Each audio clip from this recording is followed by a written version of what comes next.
Првинците на генерација од 10 основни училишта од општина Карпош беа во посета на градоначалникот Јакимовски.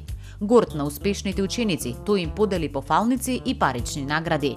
За да се биде најдобар во генерацијата, патот не е лесен, но се исплати. Вака изјавуваат учениците кои благодарение на својот труд изминатите 9 години ќе станат дел од историјата на своите училишта. Ова е пресек голем успех за мене и за моето училиште, бидејќи навистина имавме прекрасна генерација, многу јаки ученици, одлични, учествувавме многу надпревари, не само по сите предмети, воншколски надпревари, исто така и спорт, ние бевме прваци во општина во кошарка.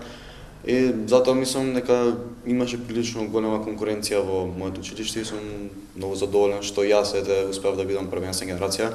Од целата таа конкуренција јас да бидам некој чекор пред другите и навистина го убаво чувство да се знае дека на крајот од 8 години учење, тестови, надпревари, дека тоа се вреднува и дека сум заслужил да бидам во историјата на училиштето. Секако дека ми се допаѓа, навистина тоа е за поддршка, бидејќи убаво е кога после 8 години макотрпна работа, ќе видиш дека некој те поддржувал и те следел се што правиш. Секако за нас е голема чест, задоволство, привилегија, бидејќи ова го нема во сите општини, па затоа навистина сум среќен и задоволен. Ова за мене е многу голем успех и сум навистина благодарна на општината и градоначалникот за ваква пофалница и награда. 10 најдобри ученици покрај одличниот успех се пофалија и со многуте признанија и пофалници кои ги добиле на разни меѓународни надпревари.